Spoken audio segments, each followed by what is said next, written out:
అర్ధరాత్రి అవుతుంది, వాడికి ఇంటికి రాలేదు. వాడి గురించి పట్టించుకునేది లేదా? అరే నానా, కాలు చేతులు పెడుతున్నారు, అన్నం తిందు.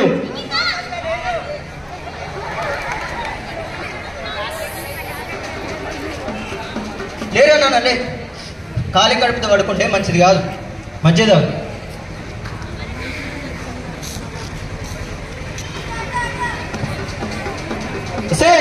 చూసావా, వాడు అప్పుడే తాగడం మొదలు పెట్టేశాడు. మనం పెళ్లిలో కొంచెం తాగడం వేరు.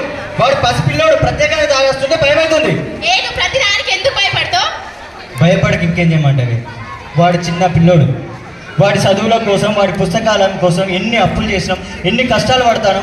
వాడు ప్రత్యేకంగా తాగేస్తుంటే బాధ అవుతుంది నాకు.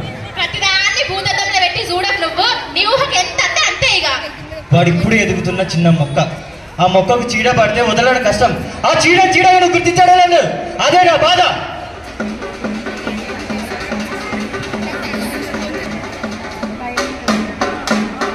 యూట్యూబ్ ఛానల్ కి స్వాగతం, సుస్వాగతం.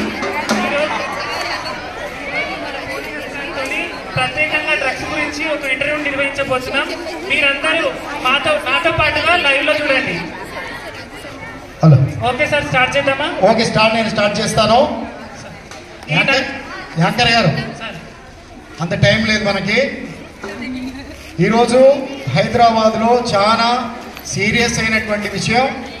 డ్రగ్స్ చిన్న పిల్లలకు కూడా వదలట్లేరు. చాక్లెట్ల రూపంలో అమ్ముతున్నారు.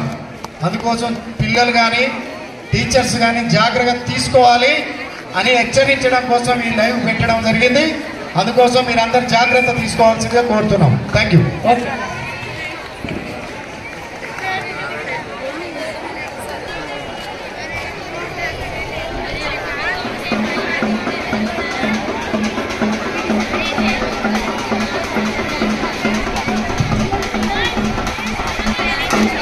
అయ్యో అయ్యో అయ్యో, పసి పిల్ల 10వ తరగతి చదువుతుంది. అభం శుభం తెలియని దాన్ని నీ కొడుకు డ్రగ్స్ చాక్లెట్లు ఇచ్చి ఎత్తుకెళ్ళిపోయి దానికి ఇప్పుడు కడుపు చేశాడు. దానికి ఎవరు బాధ్యత వహిస్తారు?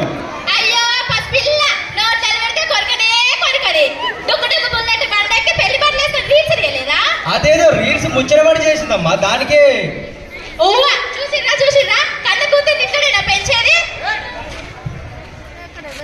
ఇది ఏమన్నా పోలీస్ స్టేషన్ అనుకుంటారా, మీ ఇల్లు అనుకుంటారా? బుద్ధుందా అమ్మాయి? ఎప్పుడైనా మీకు ఎప్పుడైనా మీ పిల్లలు స్కూల్కి ఎప్పుడు పోతురు, ఏ టైంకి వస్తురు, ఏం తింటురు, అలా జేబులలో ఏం దొరుకుతున్నాయి? ఎప్పుడైనా బట్టలు ఉతికేటప్పుడు చెక్ చేసిరా? చెక్ చేయరు. మీ పనేదా మీరు? మీకు సీరియల్ కావాలా, మీ ఆయనకు తాగుడు కావాలా? పొరగాళ్ళు ఏం చేసినా మీకు సంబంధం లేదు. ఏమే, ఇది కూడా అదే చక్కదనం.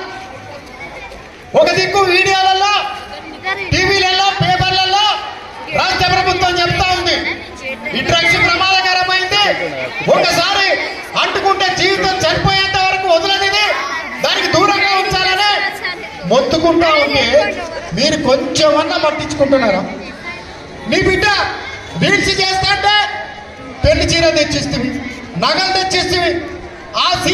ఆ రీల్ చేయడం మూలాన వాడు ఆ ఫేస్బుక్ సోషల్ మీడియాలో పరిచయం అయ్యి, వాడికి ఆ సోషల్ మీడియా నుంచి కొంతమంది పరిచయం అయ్యి చాక్లెట్ల రూపంలో గంజాయి, కొకైన్ ఇట్లాంటి పదార్థాలు ఇస్తారు. ఇవన్నిటికీ దూరం ఉంచడం కోసం రాష్ట్ర ప్రభుత్వం ప్రయత్నం చేస్తుంది. ఇప్పటికైనా మీరు బుద్ధి తెచ్చుకొని మంచిగా ఉండడం కోసం ప్రయత్నం చేయాలని నేను కోరుతున్నాను. సరేనా? అందుకే మన అందరం కలిసి ఒకసారి ప్రమాణం చేద్దాం.